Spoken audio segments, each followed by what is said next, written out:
हरि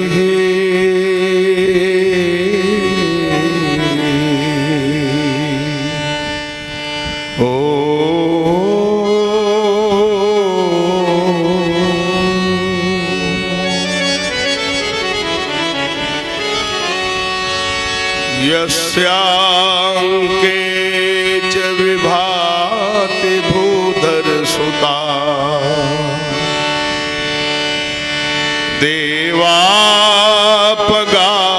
देवापगामस्तके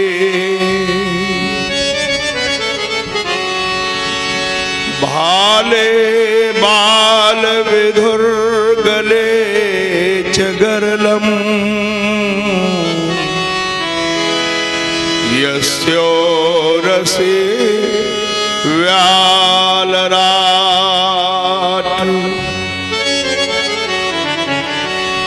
सोऽयं भूति विभूषणः सुरवरः सर्वाधिपः सर्वदा सर्वः सर्वगतः शिवः शशिनिभः तां त्वां नतास्म देवी परिपालय पाति विश्वम् जयन्ती मंगला काली भद्रकाली कपालिनी दुर्गा क्षमा शिवा धात्री स्वाहा स्वधा नमोस्तुते।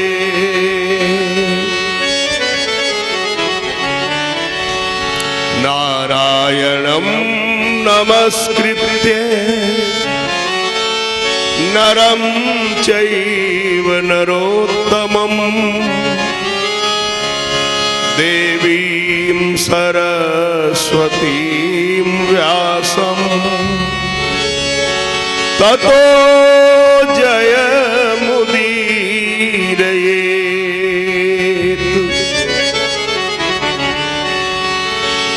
हठवश कूदे आज हम चरित सिंधु मझार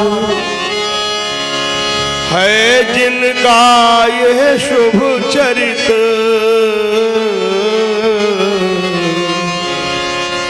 वही करेगी पार। गणपति की कर वंदना गुरुवर चरण मना देवी भागवत की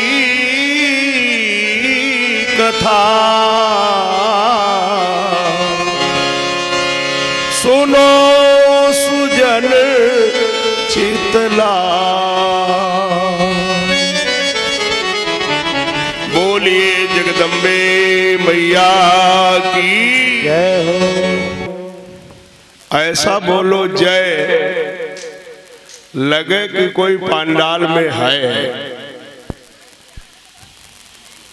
हम तो कह दिया करते हैं कि अब धीरे धीरे बोलने वाला जमाना नहीं रहा। अगर आप धीरे बोल रहे हो सोचो कि बस में हम घुस जाएं तो बस में घुसना मुश्किल, ट्रेन में घुसना मुश्किल। किसी अधिकारी से भी मिलने गए हो, अब अगर रे रे कह रहे हो तो अधिकारी तो दूर, गेट कीपर जो होगा अर्दली वाला होगा वहां तुम्हें भगा देगा, चलो साहब नहीं मिल पाएंगे। अब अगर आपकी आवाज में कुछ दमखम होगी तो वो कह देगा, रोकेगा नहीं, कहेगा चले जाओ साहब बैठे पेपर पढ़ रहे हैं। और ये हमने खुद ही अनुभव किया है। एक बार खाद के लिए बड़ी लंबी लाइन लगी। हमसे भैया ने फोन किया, कहा दद्दू आप लाइन में लग जाओ और हम गांव से आएंगे तब तक देर हो जाएगी, आप सिटी में रहते हो। हमने कहा अच्छा लग जाएंगे। हम सवेरे 5 बजे टहलने जाते हैं मॉर्निंग वॉक में। अब वहां पहुंचे, देखा बड़ी लंबी लाइन। हमने लोगों से कहा तुम लोग 5 बजे कहां से आए गए? बोले आज थोड़ा आए, हम कल ही के आए हैं। हमने कहा जब ये कल वाले यही हालत में है तो आज वाले ने नंबर अइबे करेगा, कौन गारंटी है? लेकिन हम थोड़ा फर्चर शुरुआत से आए तो हमने कहा ये डील डौल है, यही कुछ उपयोग किया जाए। हम घूम फिर के वो जो बाबू रसीद काटता था वही के पास पहुंचे। हमने कहा खाद दो, थोड़ा जोर से बोले। वो हमको देख के सरपटाई गया, कहने लगा कितनी? हमने कहा 60 बीघा जमीन में जितनी पड़ती हो तितनी दो। किसान भाई हमारे बैग में पड़ी। भैया वही मारे निरन हमारे तुरंत ही पर्ची काट दी और 30 बोरिया खाद हमें फौरन दे दी। हमने कहा वो पैकेट देते हम नहीं लेंगे। बोला बाबूजी तू ही ले ले केवल, बाकी वैसे 1 बोरी खाद पर 1 पैकेट देते हैं। तो बात मैं ये अपनी प्रशंसा करने नहीं बैठा, बात मेरे कहने का ये आशय ये है कि थोड़ा दमदार आवाज बोलो। नौजवानों जवानी में दम चाहिए और लहू इस उम्र में गरम चाहिए। जय हो। अगर रे कह रहे होगे तो तुम्हारे खेत हम जोत लेंगे, पड़ोसी वाले खेत वाले घर तुम्हारा कब्जा कर लेंगे लोग। तो भले मारो पीटो ना, लेकिन थोड़ा फुसकारे जरूर रहो।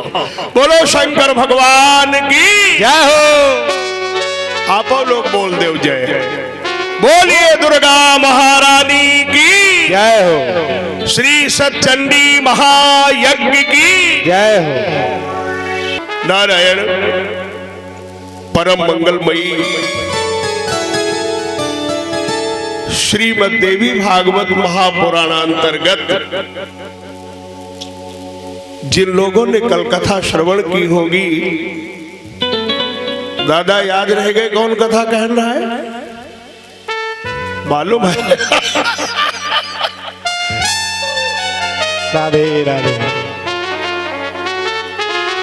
दादा हमारे बहुत मस्त जीव हैं। तो कल हमने कथा सुनाई थी कि महाराज शांतनु और गंगा का विवाह हुआ।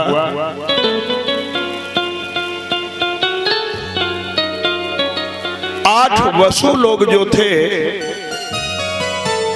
उन्होंने गंगा मैया से विनती की थी कि हमें जो शाप लगा है मां, उस शाप से मेरा उद्धार करिए और जन्म लेते ही मुझे बहा दीजिएगा। तो 7 पुत्र तो जन्म लेते ही उन्होंने बहा दिए नदी में। लेकिन जब 8वें बालक को लेकर के चल पड़ी, महाराज शांतनु अपने आप को रोक नहीं पाए, पीछे पीछे चल दिए। और यहां तक व्यास जी वर्णन करते हैं, शांतनु जी ने कहा हिंसिता सप्त पुत्रा में कर भोरू त्वया शुभा अष्टमं रक्ष शुश्रोणि पतामि तव पादयो। मैं तेरे पांव पड़ रहा हूं जैसे महाराज श्री दशरथ जी ने मैया कैकेयी के चरण पकड़ लिए थे। भारतीय इतिहास में पत्नी को मनाने के लिए पति ने कोशिश की होगी, अन्य कोशिशें की होगी, लेकिन शायद पांव नहीं पड़ा होगा। दशरथ जी ने भी विनती करने में कसर नहीं रखी। गोस्वामी जी लिखते हैं कि गही पद विनय, दशरथ जी ने कहा कैकेयी मैया से, गही पद विनय निकट बैठारी, गही पद विनय निकट बैठारी, गही पद विनय।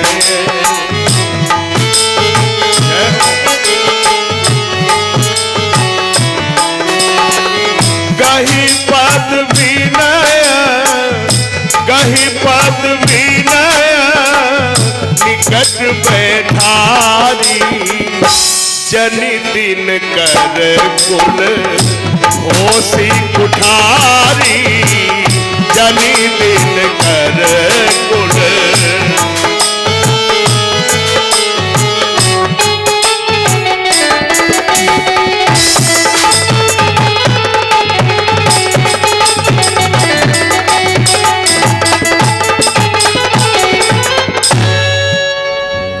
विनती की मेरे राम को मुझसे दूर मत करो।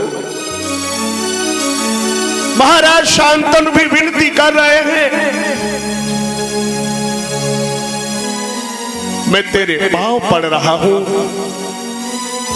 7 पुत्र तो तूने मार ही दिए हैं। देख देख सुत घातनी मुझे हो गया रोग, मैं सह सकता हूं नहीं ऐसा पुत्र वियोग। दुनिया में कोई नहीं चाहता ये मुझसे आगे हो जाए। एकमात्र या तो माता पिता चाहते हैं मेरी संतान मुझसे भी आगे हो जाए। एक नवयुवक का सिलेक्शन आईपीएस परीक्षा पास करके वो कप्तान बन गया और संयोग से उसका पिता एक कांस्टेबल था, सिपाही था। पहली बार उसकी पोस्टिंग जो हुई वही उसी जनपद में हुई जिस जनपद में उस नवयुवक का बाप सिपाही था। परेड में जाना था आज उस सिपाही को जहां उसका बेटा सामने अधिकारी के स्थान पर खड़ा होगा और आज उसके साथ 1-2 नहीं हजारों की संख्या में सिपाही उसे सल्यूट करेंगे। मीडिया कर्मियों ने पूछा उस बाप से कि आज तुम जा रहे हो,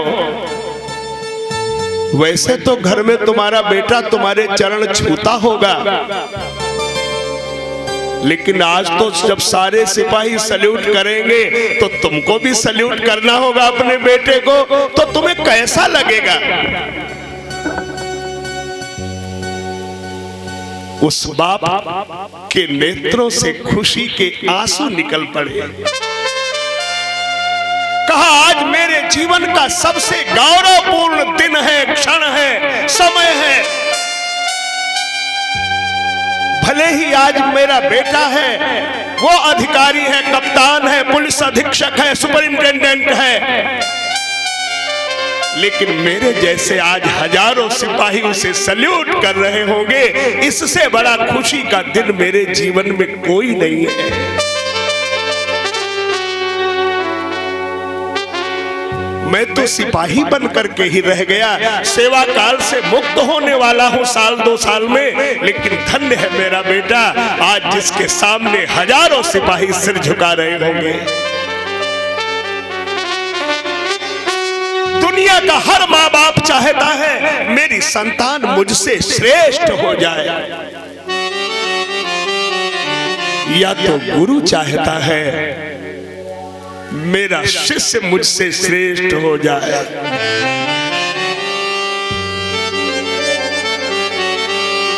परंतु आजकल तो गुरु शिष्यों का संबंध ही बदल गया है। गुरु को गुरु मानने को लोग तैयार नहीं होते। पूछ देता है कोई कि कौन गुरु है, तो कई लोग जवाब देते मेरा तो कोई गुरु नहीं है, हमने किसी से सीखा नहीं है।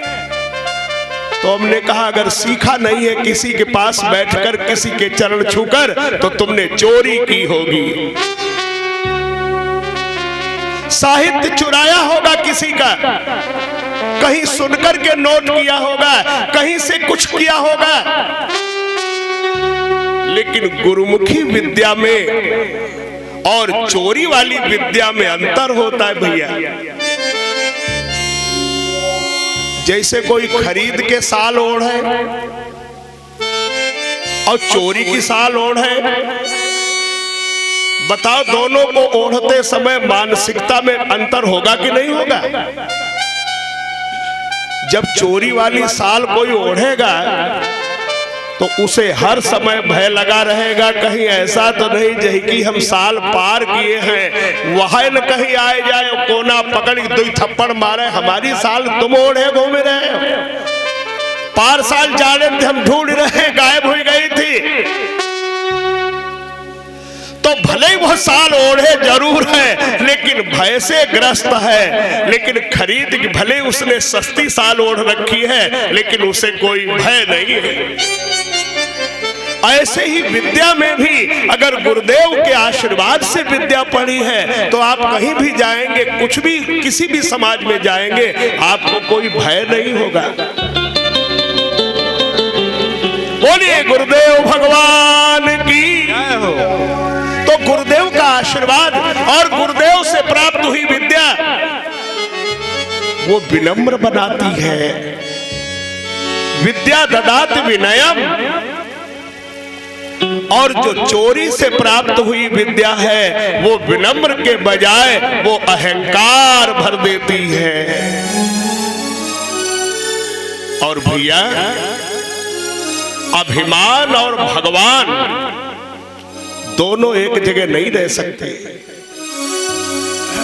हार्ट में, हृदय में there is only 1 seat, there are no 2 seats.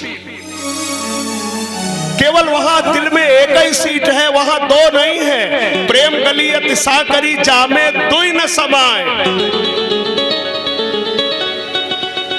Kabirdas ji भी कहते थे जब मैं था तब हरि नहीं, अब हरि है मैं ना। जय हो। जब मैं था तब हरि अब हरि है मैं ना।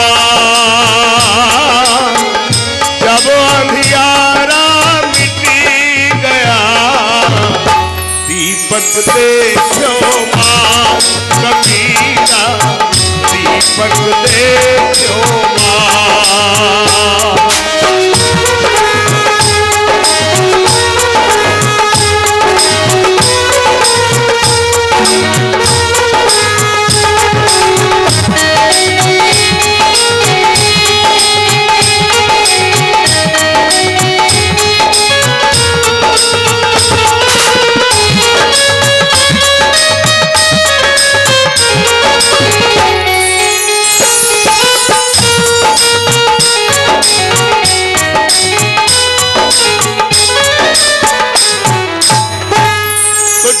मैं था तब हरि नहीं और अब हरि है मैं ना। मैं माने है अहंकार और जब अहंकार होता है तो भगवान भी दुनिया में है ये पता ही नहीं चलता। एक शायर कहता है, खोजा सकल जहान में पाया पता तेरा नहीं, और जब पता तेरा चला तो अब पता मेरा नहीं। जय वो पता ही फिर नहीं रह जाता हम कौन हैं। अभिमानी की लैंग्वेज में और भक्त की लैंग्वेज में भी अंतर होता है। भक्त से अगर पूछोगे भाई साहब ये मकान आपका है, बोलेगा जी भाई साहब ये आप ही का है। और यही बात अगर अभिमानी से पूछ दी, क्यों भाई साहब ये मकान आपका है, बोलेगा और क्या तुम्हारे बाप का है। बात यही वही है, लेकिन कहने का ढंग अलग है। महाराज शांतनु गंगा से कहने लगे, जब गंगा जी के तट पर वो पहुंच गई 8वीं संतान को लेकर, महाराज विचार करते हैं भले ही ये मुझे त्याग कर चली जाए, लेकिन मैं अपना वंश डूबने नहीं दूंगा। बोल उठे ललकार कर, हो अत्यंत अधीर, नष्ट न कर सुत घातिनी, ऐसी तू बेपीर। अरे अब इस पुत्र को तो कम से कम रख ले, मेरा वंश ही तू नष्ट करना चाहती है। अरे मेरे इस पवित्र वंश को कुल्हाड़ी बनकर क्यों काटने पे लगी हुई है।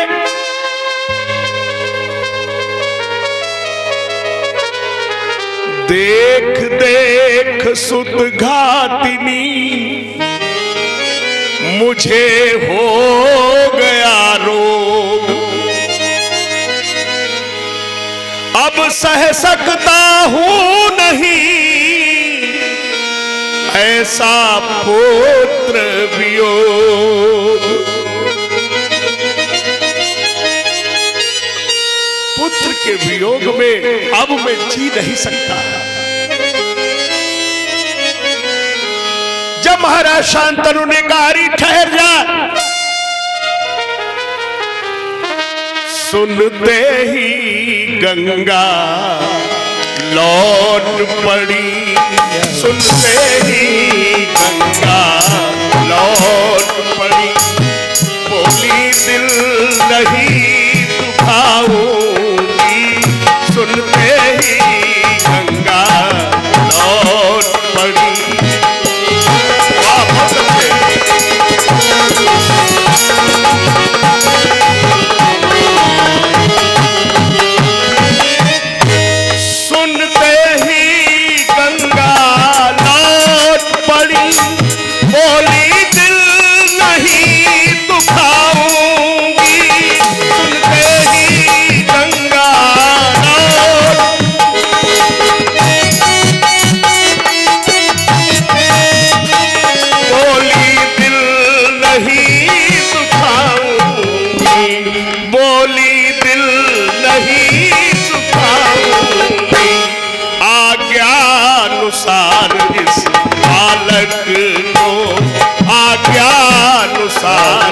इस बालक को मैं जल में नहीं बहाऊंगी, आज्ञानुसार इस बालक को।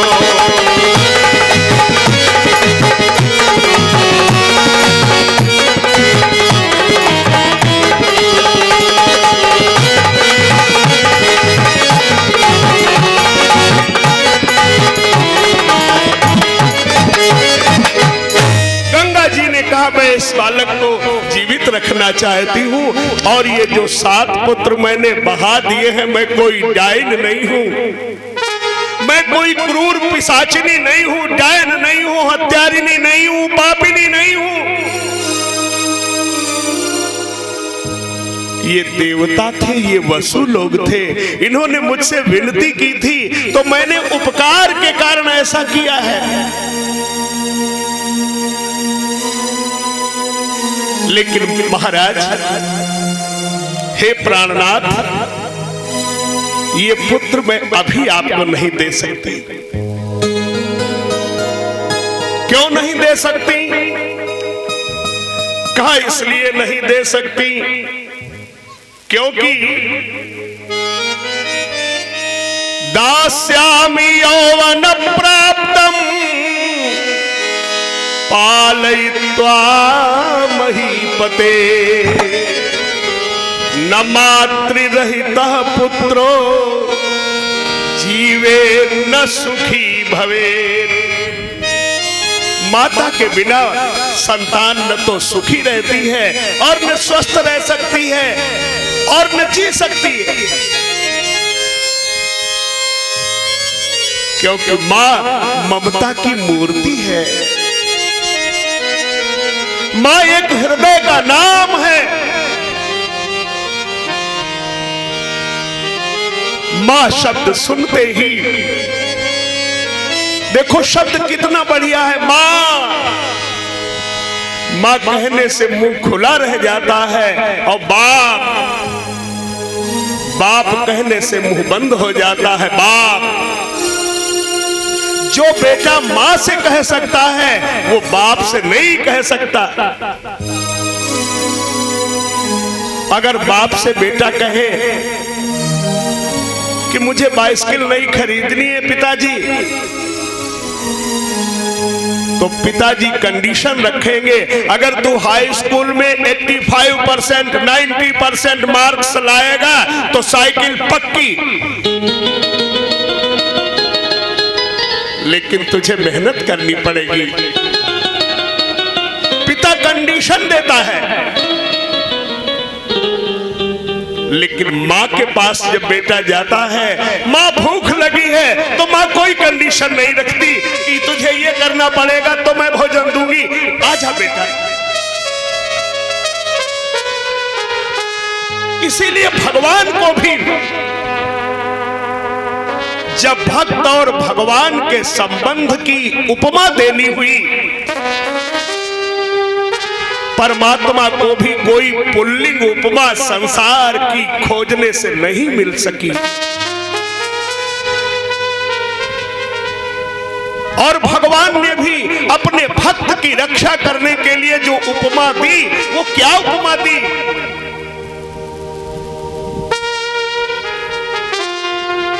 करऊं सदा तिन कै रखवारी, जिमि बालक राखई महतारी। करऊं सदा तिन कै रखवारी, जिमि बालक राखई महतारी।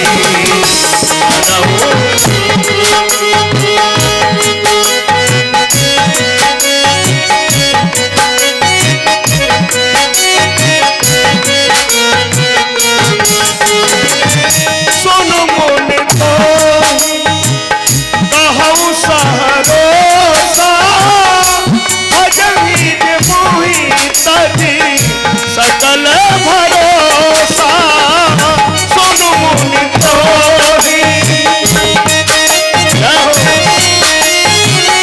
भजहि जे मोहि तजी सकल भरोसा। करऊं सदा तिन कै रखवारी, जिमि बालक राखे महतारी।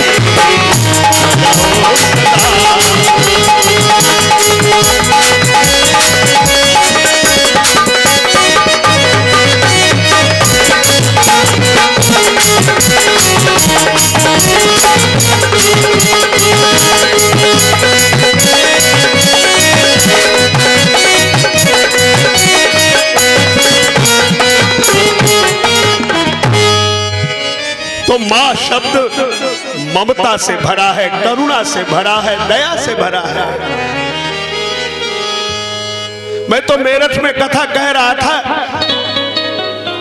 एक माता जी आ गई, वृद्ध माता व्यास गद्दी पर चढ़ के मेरे पास आ गई, मेरे पांव छूने के लिए झुकी जो ही, मैंने उसके दोनों हाथ पकड़ लिए। मैंने कहा, माँ तू मुझे पांव मत छू, मुझे तू आशीर्वाद दे बस। और मैंने उसके दोनों हाथ पकड़ करके और अपने सिर पर रख लिए। मुझे पता नहीं था कि उसको कोई बेटा नहीं है, मारे खुशी की वो पागल सी हुई जा रही थी कि आज मेरे जीवन का एक सबसे बड़ा दुख तूने दूर कर दिया। मैं 75 वर्ष की हो चुकी, मेरे कोई बेटा नहीं, बेटी नहीं, मुझे कोई माँ कहने वाला नहीं। आज तूने बेटा मेरे जीवन के एक बहुत बड़े अभाव के प्रभाव को समाप्त कर दिया। तो माँ करुणा की मूर्ति है, दूसरा कोई उसकी बराबरी नहीं कर सकता। भगवान भी उदाहरण दिए तो भगवान ने भी कहा, जिमि बालक राखई महतारी, जैसे मां बेटे की रक्षा करती है। और जब जन्मदायिनी मां इतनी दयालु होती है, कृपालु होती है, करुणामयी, ममतामयी, दयामयी होती है, तो वो तो जगत मां है। गंगा महारानी ने कहा कि मैं भी इस बेटे को रखना चाहती हूं, लेकिन अभी मैं आपको नहीं दे सकती। गंगा महारानी लेकर के उस बालक को स्वर्ग में चली गई और लेकर उस बच्चे को जाती है, सारे देवी देवताओं से बच्चे को आशीर्वाद दिलाती है। अब छोटा बच्चा जब किसी को प्रणाम करेगा तो आशीर्वाद तो मिलेगा ही। ये संस्कार डालो, आरती करने जाओ, मंदिर में जाओ, साथ में घर में एक छोटे बच्चे हैं, बच्ची हैं, उनको भी ले जाओ और पूजा की थाली, आरती की थाली बच्चे के हाथ में भी पकड़ाओ, अपने साथ लगा लो हाथ, बेटा तुम भी लगाओ हाथ। इससे क्या होगा, बच्चे के अंदर ये संस्कार बनेंगे कि मेरी माँ आरती करती है, मुझे भी आरती करना चाहिए।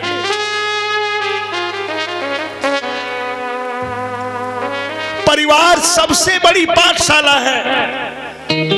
मैं ईमानदारी से बताऊं, मैं जो कुछ भी हूं, जो कुछ भी संस्कार मिले हैं, मेरे माँ बाप ने दिए पहले।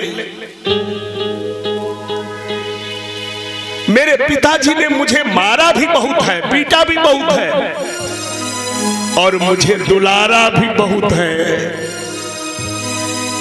सात्विक चीजें जितनी बढ़िया बढ़िया होती वो सब खूब खिलाई है और पिटाई भी बहुत जबरदस्त की है। उस समय तो ये लगता था कि ये आदमी बहुत खूंखार है, ये जरा जरा सी बात पर पिटाई कर देता है। लेकिन आज समझ आती है कि अगर वो पिटाई न हुई होती, डंडा न चला होता, तो संपत कुमार नहीं होता। और वही कुछ बन पाए हैं जिन्होंने अपने बुजुर्गों की डांट सही है, माँ बाप का प्यार भी पाया है और उनकी फटकार भी सही है। और जिन्होंने माँ बाप की फटकार नहीं सही, बड़ों के द्वारा नहीं डांटे गए, नहीं समझे, वे कहीं के भी नहीं रह गए। तो सबसे पहली पाठशाला परिवार है। परिवार में ये संस्कार कहां से आए? ये संतों के द्वारा आए। मेरे दादी बाबा जी, कई पीढ़ियों की बात मैं कर रहा हूं, संतों का आगमन घर होता रहा है। परम पूज्य ब्रह्मलीन गुरुदेव भगवान स्वामी जी महाराज, जिनके सानिध्य में मैं पहली बार आया कथा कहने यहाँ, वो भी मेरे घर जाया करते थे। और 2-4 दिन रुकते और भोजन में बथुआ पड़ी दाल, बाजरा की रोटी, यही सब बनता था। शाम को कथा सुनाते, कुछ प्रवचन करते थे।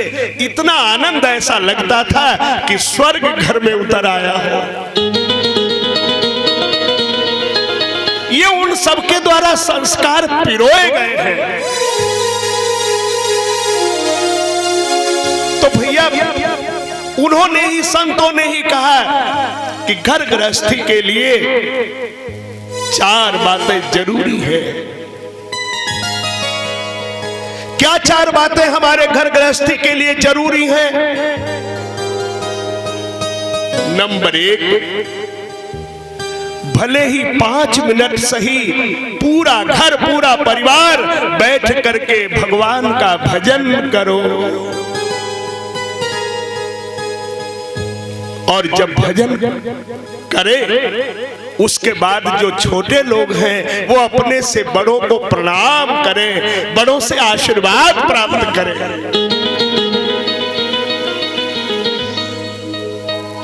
5 मिनट ही सही। और वो जय जय सुरनायक की प्रार्थना जो कराया करते थे उसमें 5-7 मिनट ही लगते, इससे ज्यादा नहीं लगता समय।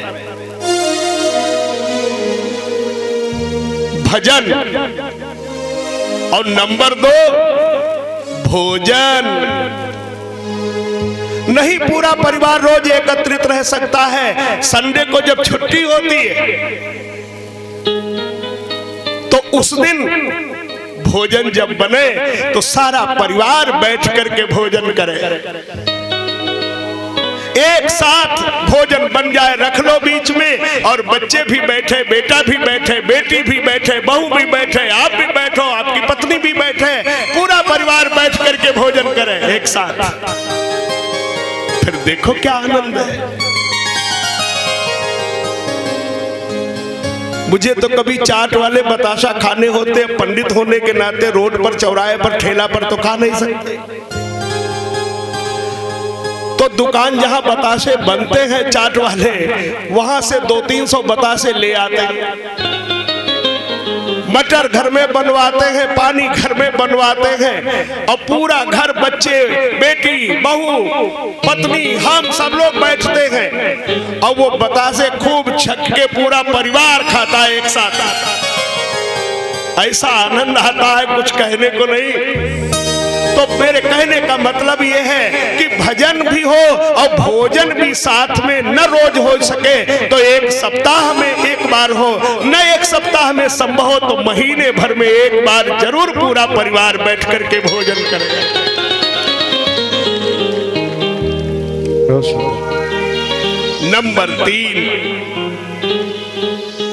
नंबर 3 भाषण। एक दूसरे से बातचीत भी की जाए।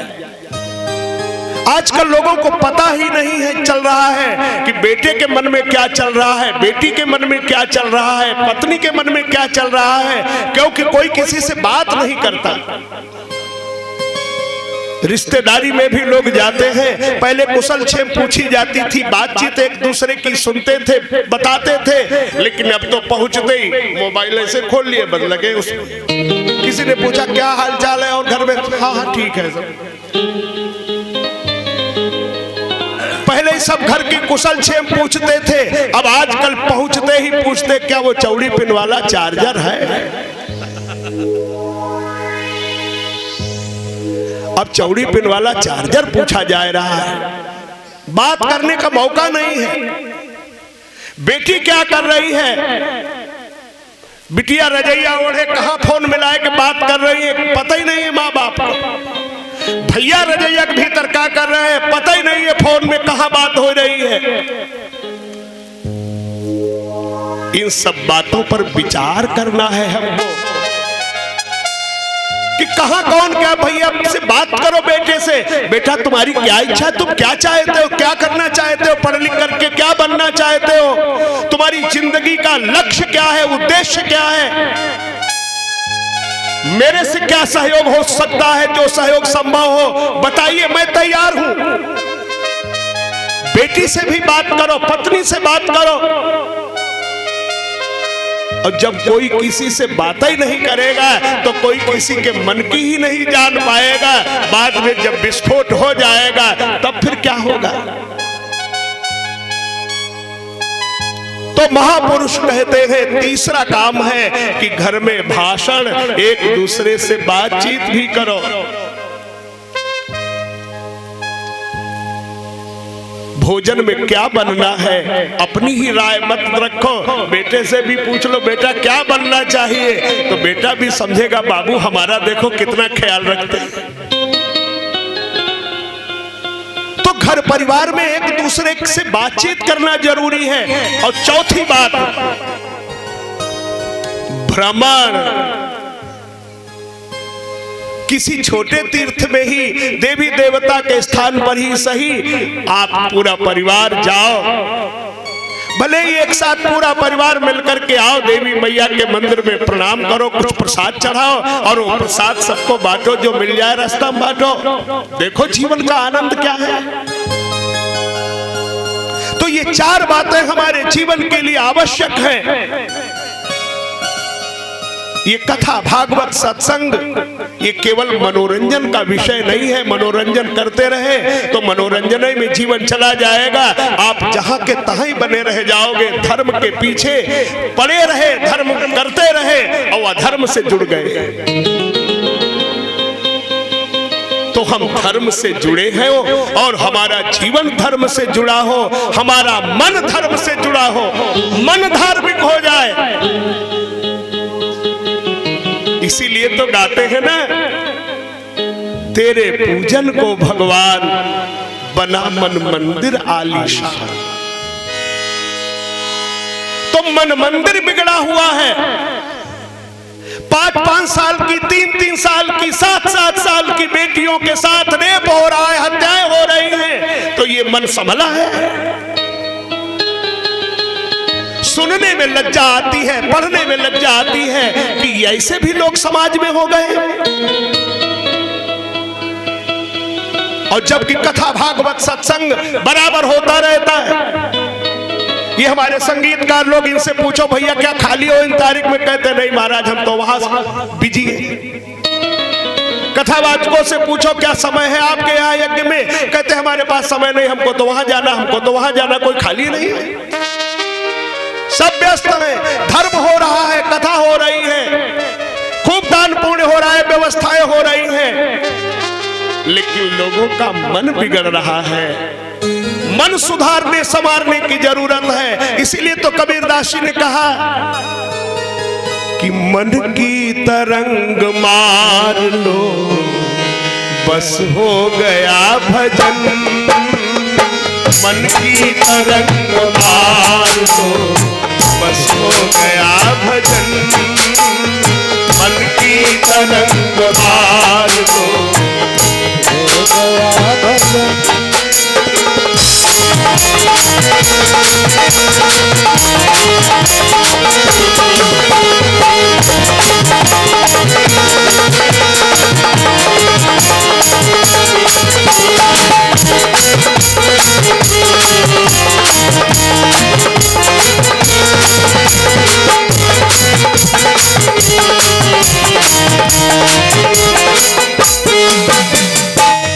मन की तरंग मार लो बस हो गया भजन। भगवान शंकराचार्य जी कहते हैं जितम जगत केन मनोहियेन। पूरी दुनिया को किसने जीत लिया भैया? उसने पूरी दुनिया को जीत लिया जिसने अपने मन को जीत लिया। मन की गति है अटपटी, झटपट लखे न कोई, जो मन की खटपट मिटे तो चटपट दर्शन हो। इस मन को वश में करना बड़ा कठिन है। अरे हम आपका मन चंचल है तो इसमें आश्चर्य नहीं करना। श्रीमद् भगवत गीता का श्रोता अपने मन को वश में कर लिया। अर्जुन कहता है गुरुदेव भगवान श्री कृष्ण से, चंचलम ही मनः कृष्ण प्रमाथि बलवत् दृढ़म तस्याहम निग्रहम मन्ये वायोरिव सुदुष्करम। ये मन बड़ा चंचल है, कैसे वश में हो? वायुरिव, जैसे कोई हवा को वश में नहीं कर सकता, वैसे ही मन को भी कोई नियंत्रण में नहीं रख सकता। अगर हवा पर जोर चलता तो जब माघ पूस में कभी कभी ठंडी ठंडी हवा चलती है तो उसको लोग स्टॉक कर लेते, मई जून निकाल लेते, उस पर कोई जोर नहीं है। भैया भगवान ने कहा मन में भले ही वो चंचल है, जोर नहीं चलता, लेकिन अभ्यासेन तु कौन्ते असंशय महाबाहो मनो दुर्निग्रहम चलम अभ्यासेन तु कौन्ते वैराग्येण च गृह्यते। अंतिम बात कि शरीर आपका मन वश में नहीं है, कोई बात नहीं, आपका तन वश में है। मन जब भी कुछ बिगाड़ पैदा करेगा तभी बिगाड़ कर पाएगा जब 3.5 हाथ का तन साथ में जोड़ पाएगा, और जब तक तन साथ नहीं जुड़ेगा तब तक मन कुछ नहीं कर पाएगा। कथा में भी बैठे होगे या बैठी होगी, मन भी कह रहा होगा अरे चलो ये तो बड़ी देर का झंझट है। मन ने कई बार आपको उकसाया होगा कि चलो ये तो सब वक्ता लोग बोलते ही रहते हैं, लेकिन अगर आपने कहा नहीं मुझे सुन करके जाना है 4:30 बजे तक, तो 2-4 बार मन ने धक्का मारा, उकसाया, लेकिन जब आप नहीं डुले, मन के साथ नहीं चले, तो फिर मन ने भी समझ लिया कि अब इनसे कहना ही बेकार है, ये हमारी सुनेंगे तो है नहीं, इनसे क्या कहें अब। तो ठीक उसी प्रकार से जब कभी पतन की ओर, बिगाड़ की ओर मन ले जाने लगे तो आप मन को न संभाल पावे, लेकिन अपने तन को देखे रहे, कहीं तन को लेके तो नहीं जा रहा है। बोलो सियावर रामचंद्र की जय हो। बस इसी के साथ वाक्य पुष्पांजलि भगवान भगवती के चरणों में नाम लो और आरती हो। आरती के लिए तैयार हो जाए। दुर्गा रानी की जय, महारानी की जय, दुर्गा रानी की जय, महारानी की जय, दुर्गा रानी की जय, महारानी की जय, दुर्गा रानी की जय, महारानी की जय। बोलो दुर्गे भवानी की जय, जय जय भवानी की जय, दुर्गा रानी की जय, महारानी की जय, दुर्गा रानी की जय, भवानी की जय।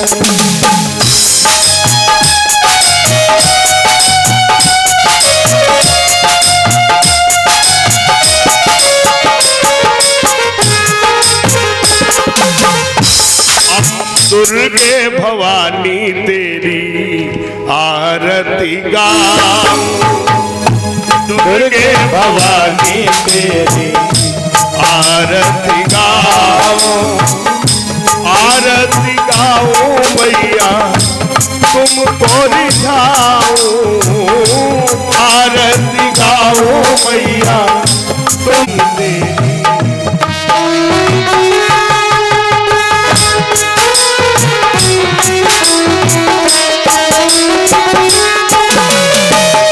सिंह सवारी हर सोहे, सिंह सवारी हर सोहे, अष्टभुजा लखी सकल विमोहे, अष्टभुजा लखी सकल विमोहे, हे वरदानी तेरी आरती गाऊं, हे वरदानी तेरी आरती गाऊं।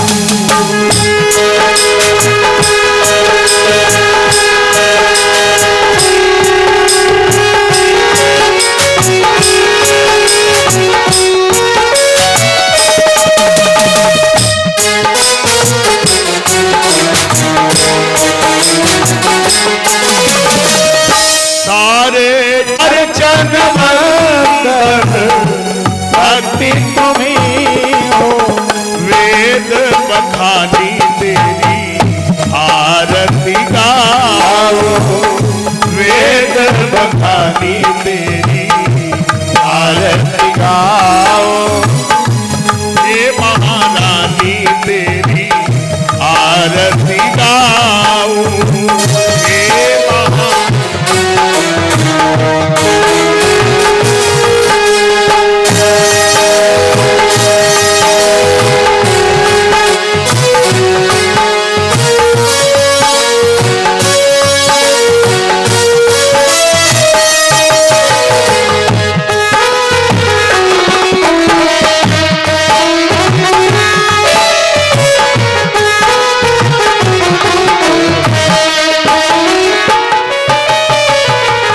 दुष्टों को पल में संहारा, दुष्टों को पल में संहारा, भक्त जनों को माता दिया है सहारा। आरती गाऊं हे गुणधारी तेरी, आरती गाऊं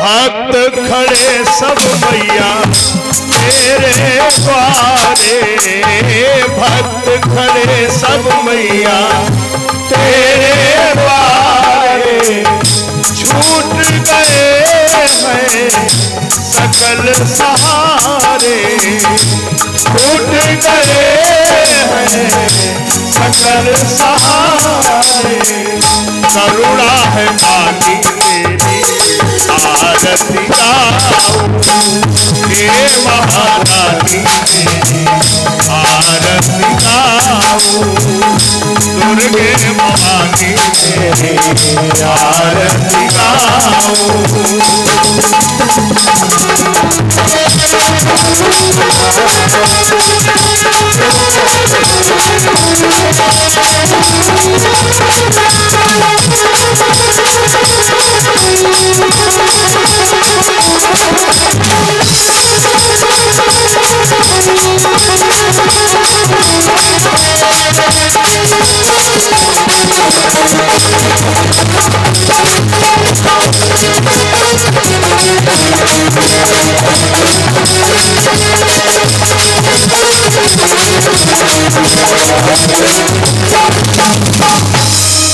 ओम चंद्रमा मनसो जातश्चक्षो सूर्यो अजायत, श्रोत्राद्वायुष्य प्राणस्य मुखादग्निरजायत।